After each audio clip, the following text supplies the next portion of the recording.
I totally got paid. How can I use your thing? Oh, because I think I can't use your thing if it's like inside of your Power boxes on PAL, yeah, radio. Right now I could use it. So the PAL box like protects your stuff. I'm trying to find a stupid rock. I'm level 4. These are kind of going kind of fast. That's cool. Oh yeah, the first few levels always go pretty quickly. Yeah. Especially at times 10.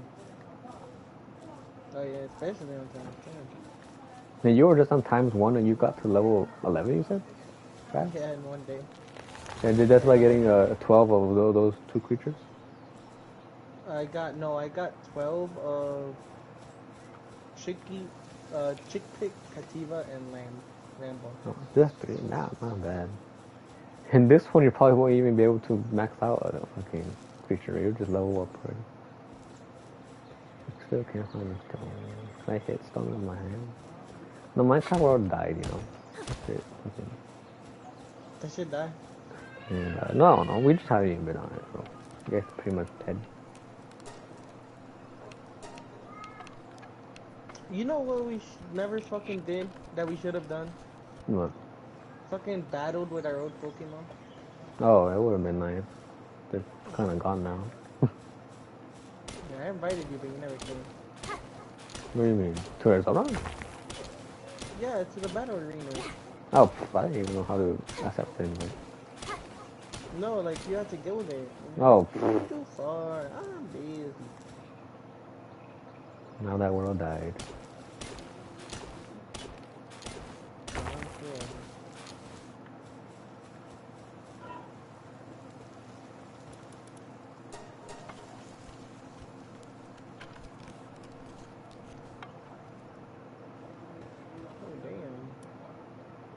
These motherfuckers are a little stronger now, huh, John? Yeah, you better be careful, cause they jump you now, so they're a lot.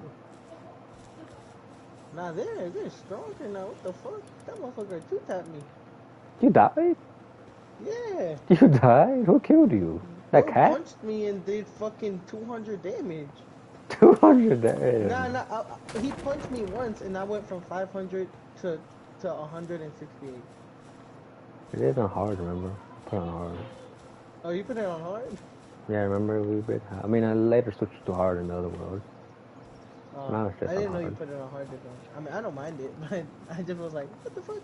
Yeah, very careful. Yeah, this is how I was in the other world. I started by myself. But once you get armor, fucking cats, bro. It looks more alive, doesn't it? I like it like this. No, I'm not complaining. I'm just like, damn. Look how much fucking creatures there are. Yeah, the other one looked kind of empty and poop.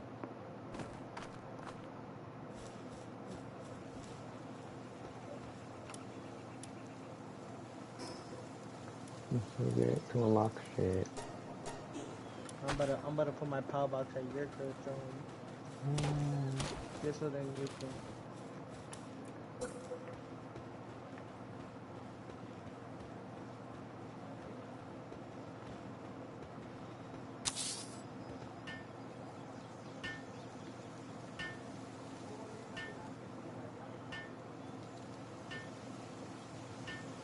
I don't know, is it just me or is finding a place for resources kind of annoying in the beginning? What do you mean? I don't know, I find it kind of useless at the beginning.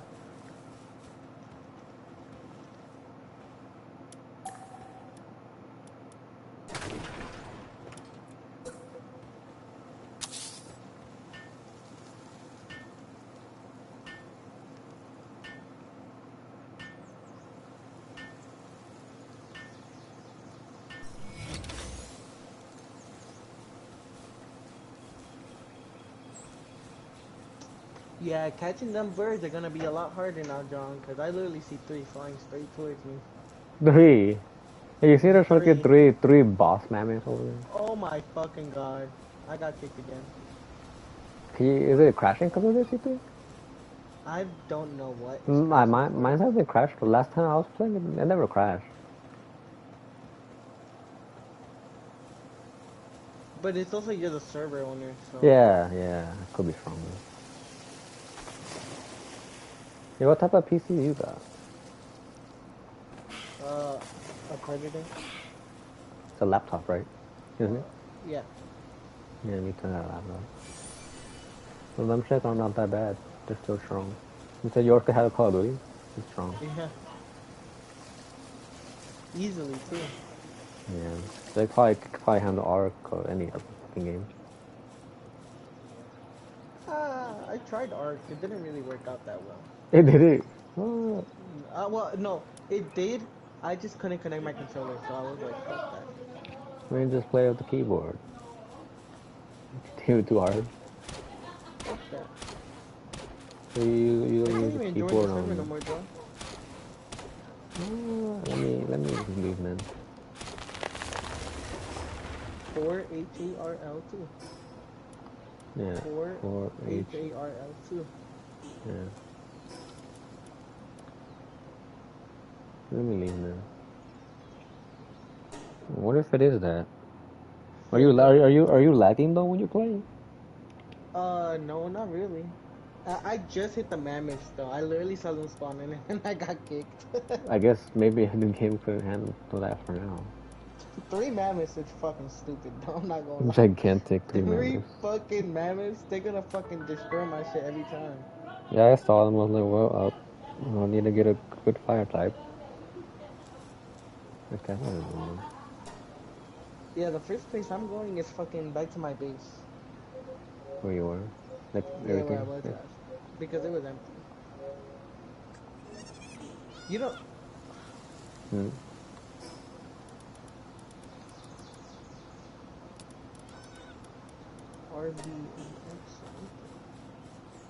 Hopefully it starts. Because if it does start, then it could honestly be because of how many powers there are. That's the only reason. Because the last world you weren't crashing. Yeah, I love it.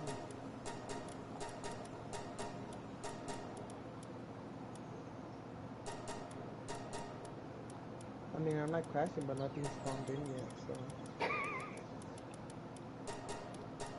Okay. John, this looks cooked, man. Oh, you see everything? It spawns? Fucking, like, 6 Pegasuses, 3 fucking giants. Yeah, I don't think I could live here. It's too dangerous. It's nice. You I think know the map pretty well now, so I there'll don't... be 3 Anubises? Fuck that, yeah. I'm breathing Anubis. There's no shot I'm fighting Anubis. You'll be able to kill. You couldn't take on one, imagine 3. Did our strength get increased at 2, or... Did what? Did, like, our strength get increased? I think so. I don't know. I didn't touch that. I just think on one. I hope we're stronger, because... That's gonna be kind of crazy, bro.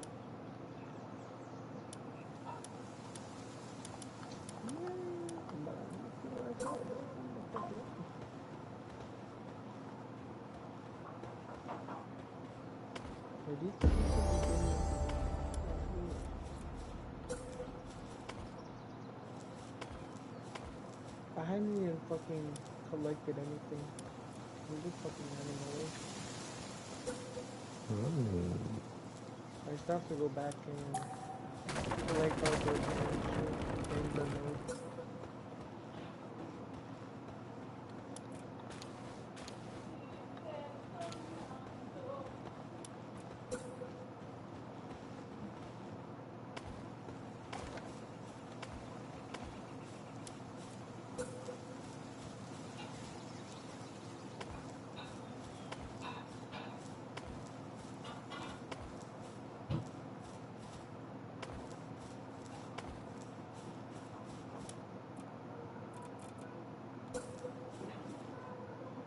Having the map empty low-key bothers me.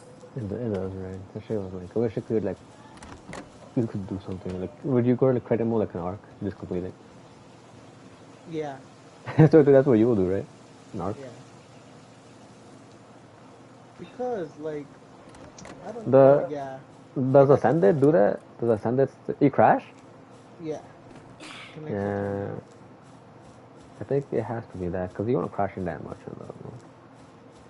Yeah, I You think weren't it's crashing like at all, every if I time remember. yeah, I never crashed. No, I did once or twice, but it was like Not like this. fucking random. But this, I think it's every time I render, because I'm the one exploring right now, so every time I render something else in, I fucking crash. And then once you come back, it's just fine. Yeah, I think so. I think that's the problem. Should we lower the thing then? I think. Yeah, just a little bit. You know, maybe instead of 3 behemoths, just make it 2. Too, yeah.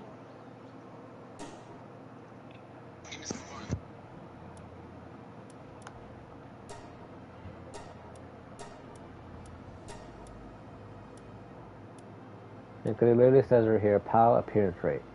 Note, affects game performance. Hmm.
Hello? Hello. Did you send this? Then what? The the new image? No, Actually, you no. didn't. I didn't. I was like, what the fuck?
Oh, fuck, it's dark. Yeah. You got nighttime quick.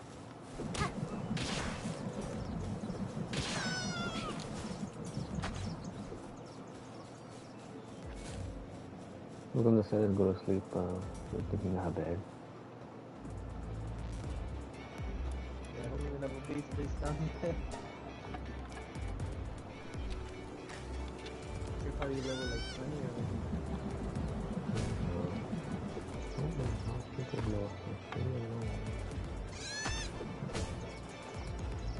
Oh, is it cold everywhere? Not good enough, man.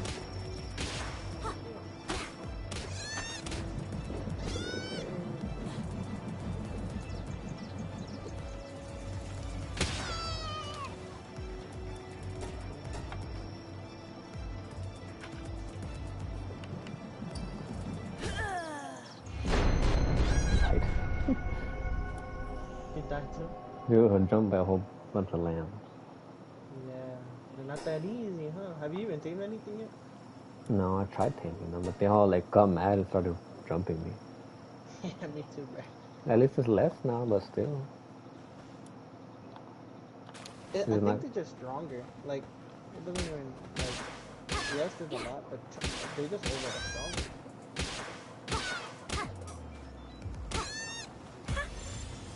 Look, I just barely hit him and he got caught.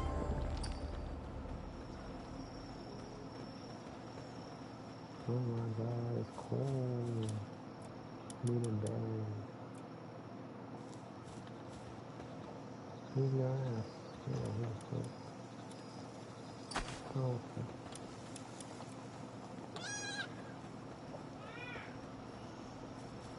When it dies to the cold. Temporary base location. Did you have to walk there? Yeah. I didn't walk all the way. I just stopped somewhere where like kind of flat. I could see everything. I hit my base at the time. Yo, I'm getting attacked over the pressers. You're aggressive. The pressers, yeah. They're fucking depressed. They're mad at him. I fucking killed my ass.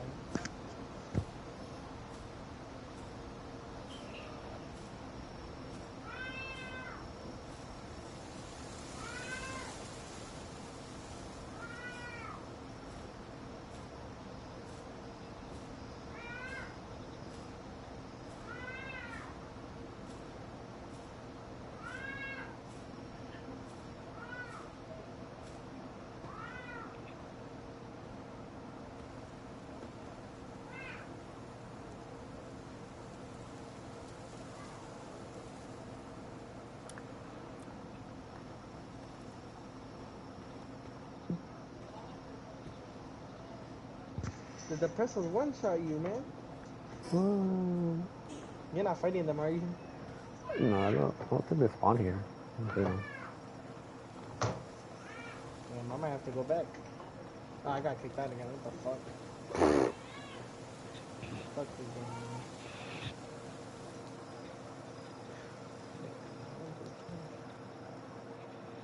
A N Z X.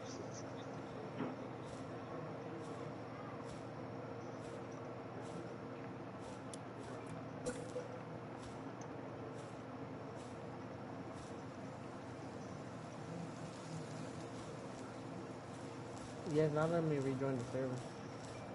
Okay. Does it have to do with the amount of times you die? Like, is there only a set amount of times you can die in the server before you get fucking permakicked? No, there's no option.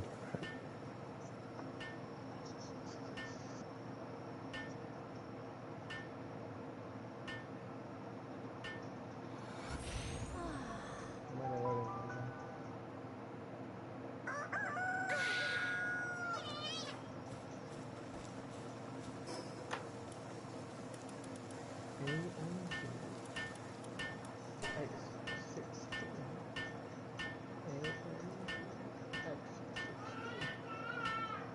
Did you also get kicked out? No, it's still here. You can't join anymore. Nah, I can't. I'm I'm gonna go get something to eat, then I'll be right back. Fucking starving. Okay. Okay, I'll be right back. I'm gonna stay on. Are you gonna take a while? Then I'll go eat because I'm too. Yeah. Okay. You go eat, and I'm gonna go then eat. just text me when you're done, because you always take longer. Okay. Cool. Okay, goodbye. Bye.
apocalypse, an abandoned submarine. The supplies I've gathered these days are enough to last 1 or 2. Today's submarine is a miracle of modern and military engineering, capable of conducting various missions, including anti-surface and land attacks. They're a hidden threat lurking in the deep. But could a single modern American submarine defend Pearl Harbor from the Imperial Japanese strike force that nearly crippled the U.S. war effort before it even got underway? Find out in today's episode of The Infographic Show. December 7th, 1941. The day that will live in infamy was a rude wake-up call for American isolationism, dragging the U.S. into a global conflict. But what if a time-traveling modern-day American submarine was to enter the waters of the Pacific in the days before the fateful attack? Could a Virginia-class nuclear attack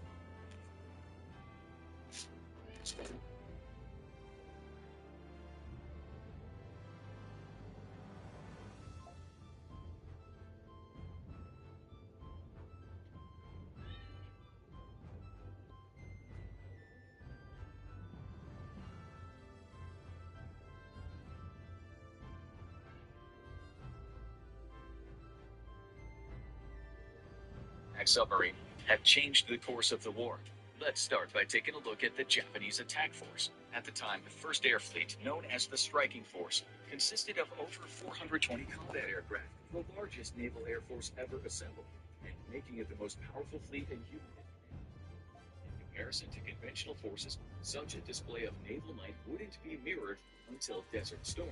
6 aircraft carriers made up the striking element of the fleet. Each carrier varied slightly, but were protected by a combination of 5-inch and 25mm anti-aircraft guns. Some were even equipped with an armored belt at the waterline to protect from torpedo strikes, though this was typically no more than a few inches of steel plating and meant to minimize the effect of a torpedo strike, not nullify it. For ship-on-ship combat or anti-submarine combat, the carriers relied entirely on their air wings and could employ scout aircraft who would scour the ocean for threats, then direct torpedo or dive bombers onto an enemy submarine.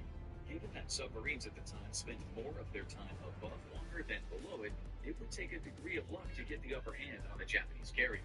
23 submarines also followed the strike force, with the ability to deploy 5 midget submarines of their own. While modern attack submarines specialize in hunting for and destroying enemy submarines, this was not the case at the time. The fleet's submarines would instead move ahead of the rest of the fleet and surround the Hawaiian Islands to launch attacks on any American ship attempting to flee. The midget submarines would get close to the harbor itself to launch torpedoes against docked ships. For surface-to-surface punch, 2 battleships accompanied the fleet, the Hiei and the Kirishima, sporting an impressive array of hardware, including 8 14-inch guns and a belt of steel armor. The Hiei and Kirishima were the most powerful warships to take to the sea, and would remain the most powerful ships in the Imperial Japanese Navy for the duration of the war. For both ship and air defense, the battle group included 8 cruisers with the ability to launch and recover a contingent of seaplanes.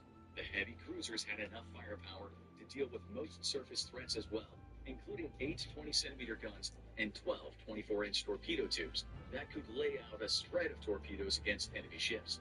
30 destroyers accompanied the fleet for both air defense and acting in conjunction with scout aircraft to protect from submarine attack. These would carry a variety of 5-inch guns and up to 32 anti-aircraft cannons, along with 8 torpedo tubes and most importantly 36 depth charges each. And made considerable research efforts into anti-submarine capabilities, including echo ranging equipment, anti-submarine depth charges, and even magnetic detection equipment for aircraft to detect submerged threats. However, despite this, basic supply issues and a lack of training led to Japanese personnel not being able to use these tools to their full potential. Most escort vessels were never equipped with surface search radar, despite the advantages being fully known to the Japanese. Bafflingly, despite airborne radar having been implemented into Japanese submarine hunters and proven to be very effective at locating, its use was only limited to nighttime and bad weather conditions, as it was believed that visual observation was more reliable. The Japanese had, however, successfully deployed an airborne magnetic anomaly detector, or a MAD, and utilized it with great success. However, only the best pilots could be assigned to this dangerous task, as it required flying around 30 feet off the surface of the ocean, allowing the MAD to detect submerged submarines at depths of around 400 feet. Though the Japanese claimed that under ideal conditions, it could detect submarines as deep as 800 feet. The Japanese did place great emphasis on the use of sonar for their escort vessels. Japanese ships could pick up submarines at ranges of over 6,500 feet, but only if the listening ship was stopped or moving very slowly. Echo ranging equipment, however, was inferior to that of the U.S., with Japanese equipment comparable to that of American mid-1930s design. Japanese depth charges were limited in their capabilities, being of obsolete design throughout the war. Japan would enter the war with the Type 95 until adopting the Type 2 in 1942. By filling in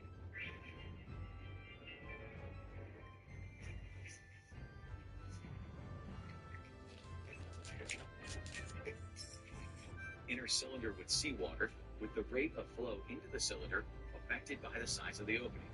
The wider the opening, the faster the cylinder would fill, and sooner the charge would explode. But the effective radius dwindled the deeper the charge was set to explode.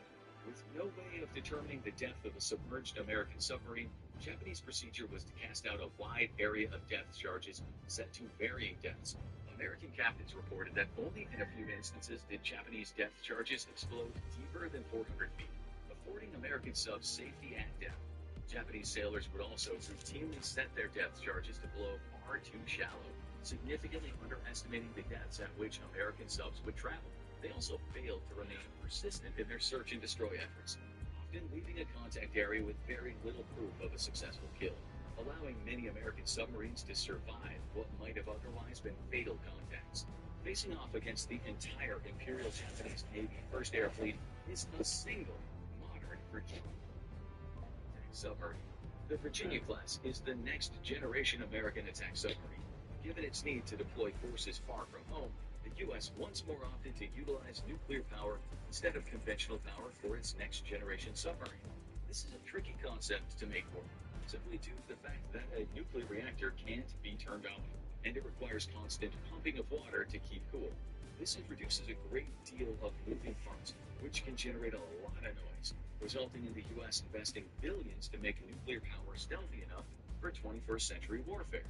The Virginia class is designed with the future in mind and a variety of missions. Each sub of the class is capable of operating both in deep water, the traditional domain of submarines, and in shallow coastal waters. The subs pack a variety of weapons, including torpedo tubes and new Virginia payload tubes. Earlier vertical launch system tubes for greater capacity and enhanced flexibility. This allows the Virginia to launch up to 12 Tomahawk cruise missiles, or 28 in the Block 5 upgrade, for attacking land and surface naval targets from the safety of the depths. A special emphasis has been placed on the ability to deliver special operations forces to hostile beaches, with a reconfigurable torpedo room that can house a contingent of SOF, along with their equipment.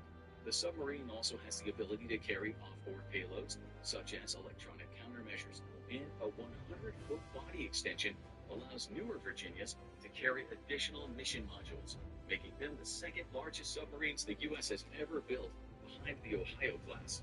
The control room had been placed one deck lower than normal to be better protected and provide more room for more sensor systems, all thanks to the adoption of photonic masts that house visible and infrared cameras. The boat can also utilize AN/BPS-16 surface search and navigation radar, along with an electronic warfare package built into the mast. A satellite communication suite allows the Virginia to quickly download or upload important information. Unlike traditional submarines, the Virginia utilized a pump jet propulsor rather than a bladed propeller. The pump jet allows the submarine to travel at faster speeds without the threat of cavitation or the creation of bubbles in the water. This has historically been a significant source of noise for submarines and a limitation on their ability to operate at high speed while remaining stealthy. It's unknown how the Virginia pump jet design operates exactly, as such details are classified. But whatever the process, the pump jet allows the Virginia to make full use of its nuclear power advantage and achieve greater speeds than conventional diesel-powered submarines.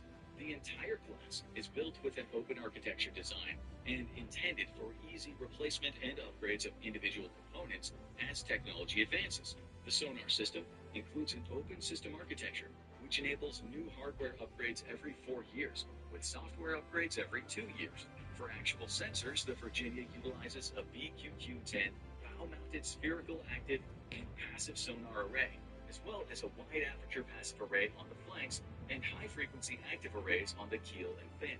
The Block 5 of the submarine will increase its cost, but also add additional large sonar arrays along the flanks of the submarine, essentially turning it into a giant ear.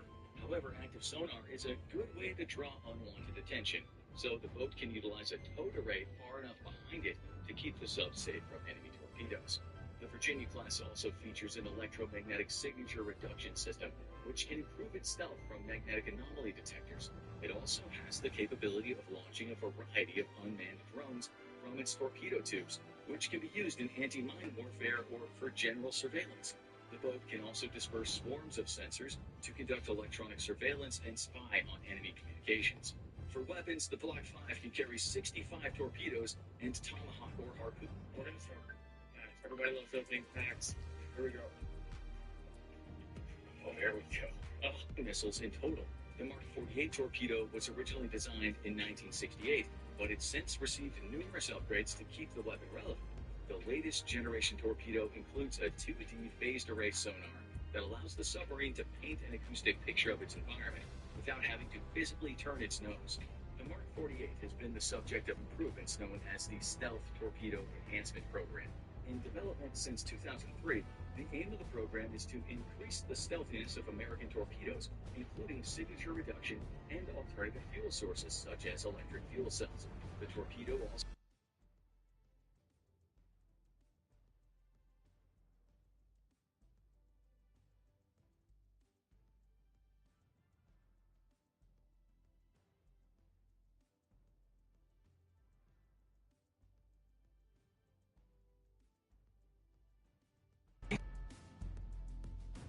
packing some serious heat.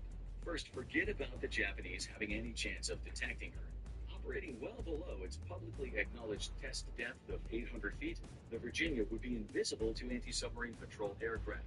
With its advanced stealth features and a combination of poorly maintained Japanese sonar equipment and inadequately trained crews, the only warning the Japanese will have is when their ships start sinking. Even if detected, though, the Virginia simply cruises far too deep for Japanese depth charges to work. With a maximum depth of 480 feet, Japanese depth charges would only reach just over halfway of the publicly acknowledged depth a Virginia class can cruise at. And it's important to remember that the Japanese were reported to hardly ever actually set their depth charges to below that deep in the first place. It would be a shooting gallery for the Virginia boat, who would only need to surface to around 200 feet or so to make use of its maritime strike tomahawks, while being able to pilot its full complement of torpedoes at far greater depths and out of reach. With a range of around 24 miles, the Mark 48 torpedoes can be fired while keeping the Virginia safe from even the Japanese fleet's primitive anti-submarine weapons. The question, though, is if the Virginia could carry enough armaments to destroy the entire fleet. With 46 surface vessels and a limited torpedo complement, the Virginia may not be able to sink the entire fleet, but it could sink most and significantly damage the rest. The boat is limited to 65 weapons in total and split up between maritime strike tomahawks and Mark 48 torpedoes. The Tomahawk cruise missile packs a 1,000-pound warhead and would be suitable for eliminating Japanese destroyers or significantly damaging the 8 accompanying cruisers. It's unlikely that a single hit would lead to sinking, however, though it would definitely enact a mission kill and possibly leave the ship stranded for later destruction by additional American ships. The best weapon for the job, and the one that would spell doom for the fleet's big aircraft carriers and the battleships, is the Mark 48. The belt of armor designed to protect the ships of the era from torpedoes would be useless here, because modern torpedoes operate completely different than World War II variants. While World War II torpedoes relied on directly striking the ship and creating large holes, they were limited in their effectiveness thanks to compartmentalization, making it easy to isolate damaged areas and limit flooding. Modern torpedoes don't strike enemy vessels at all. Instead, they cruise directly below it and then explode. Because water doesn't compress very much, the resulting shockwave seeks the path of least resistance, which is upward toward the surface. The shockwave pushes water toward the enemy ship, but outraces it, leaving behind a low-pressure bubble of steam, or a void in the ocean.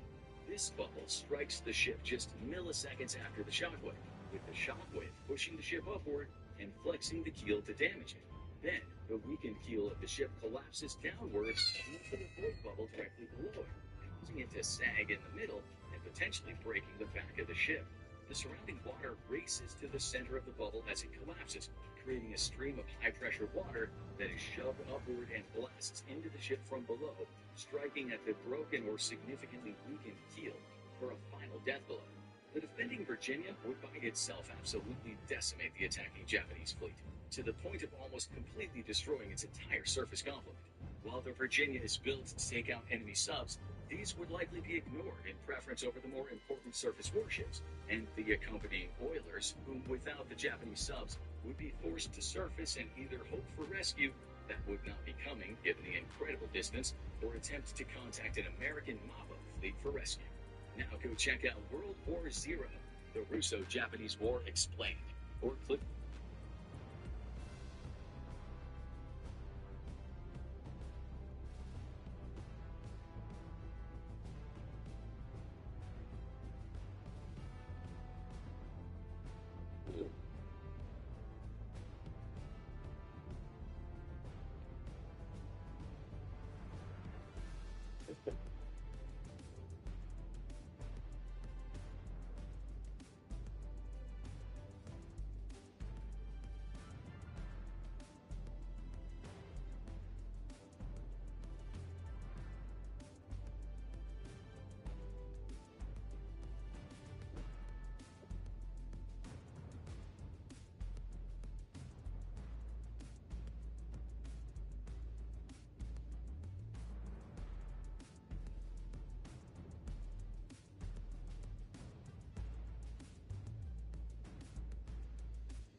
Find the cat.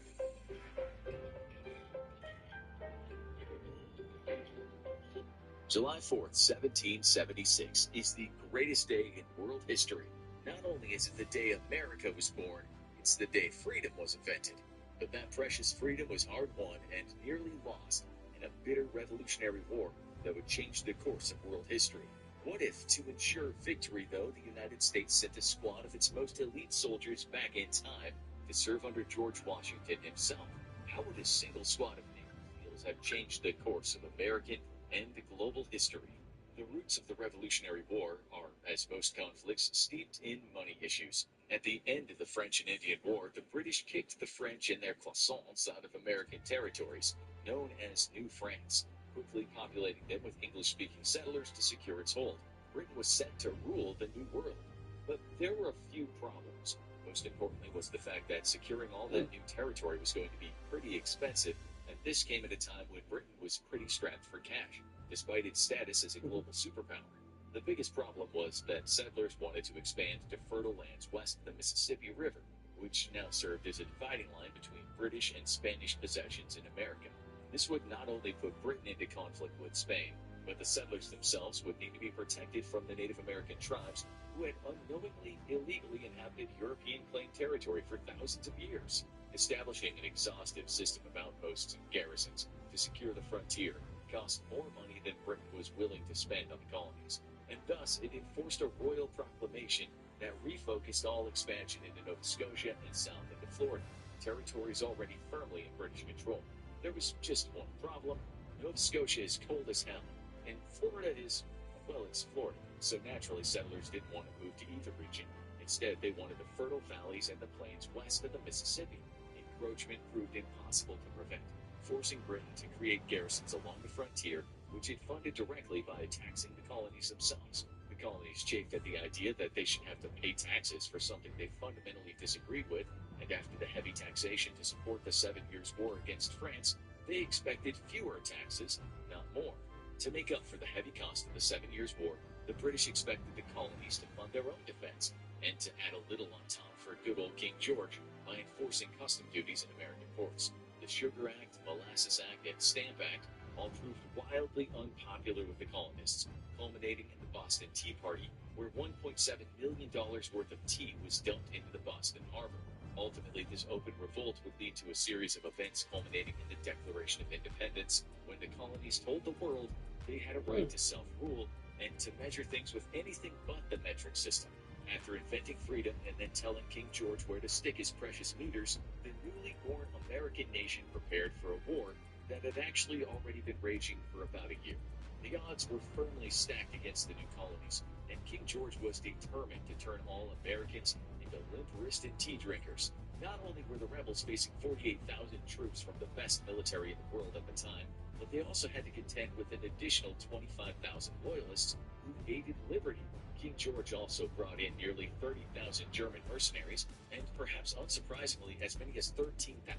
Not only were the rebels facing 48,000 troops from the best military in the world at the time, but they also had to contend with an additional 25,000 loyalists who hated liberty. King George also brought in nearly 30,000 German mercenaries, and perhaps unsurprisingly, as many as 13,000 Native Americans were more than happy to take up arms against the colonists. When Britain promised them that totally, for sure, trust me, bro, the Crown would totally respect their own claims to the land if they helped them win the war. The U.S. fielded an army of 40,000 volunteers and would eventually receive support from an additional 10,800 French troops and 12,000 Spanish soldiers. Both France and Spain suffered, and the American Revolutionary War proved an exceptional opportunity to do just that. The biggest problem, however, was not the numbers disparity, but the fact that the colonists suffered from serious equipment shortfalls. While the British were all well armed and equipped, the colonists largely relied on donated arms and what they could seize from British garrisons. On top of that, the British naval blockade made resupply from the French or Spanish difficult, so the colonists would be undergunned for much of the fighting. The advantage they did have was much higher morale. The Americans were fighting for the right to not call cookies biscuits and for good oral hygiene. But for the British, this was largely an administrative conflict. The truth is, the loss of the colonies was more about prestige than any actual harm to the British Empire. The Americans had proven themselves absolutely difficult and annoying to rule, arguably costing the crown more than the value it got back in return. Thus, despite having the military advantage, Britain would inevitably decide the return on investment simply wasn't worth it. And if the colonists wanted to make firearms the leading cause of death amongst children 18 and younger, then so be it. But even with what was largely a token force in the American colony, I will choose a life stealer now. It's a thing against the green light. The British still nearly succeeded in crushing the revolution and ending liberty forever, everywhere around the world.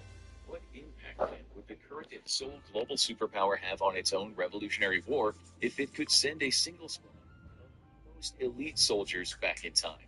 U.S. Navy SEALs are widely regarded as the most capable and elite soldiers on the planet. For the duration of the Cold War and for decades after it, their only real competition was their bitter Soviet and Russian Spetsnaz rivals. But judging by their performance in the Ukraine war, the claims about the Spetsnaz seem outlandish at best. Estimates vary, but on average it costs about $36,000 to train the average U.S. soldier.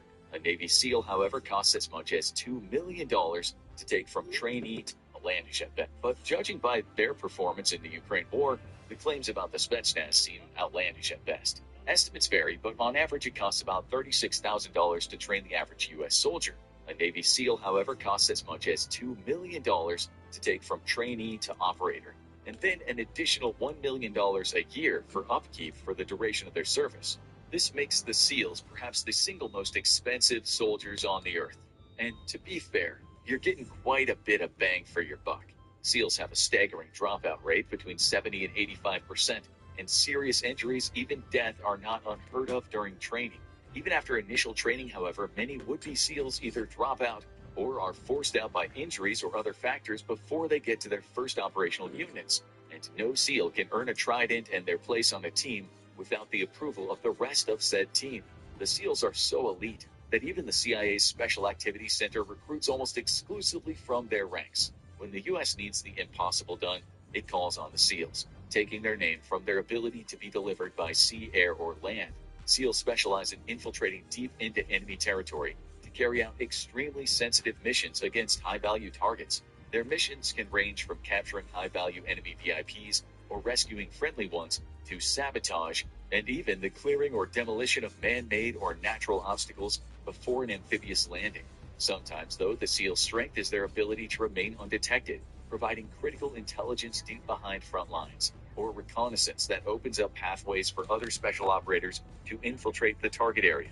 To accomplish their missions, they make use of the absolute best and most highly classified American reverse-engineered UFO technology, hence the hefty price tag. So, what value would a single squad of SEALs have in the Revolutionary War?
Hello?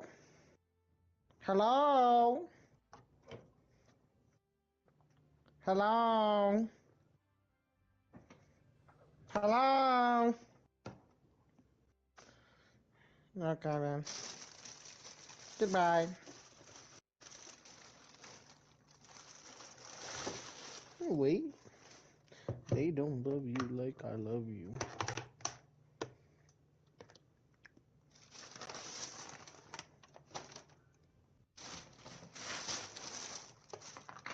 Wait.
You?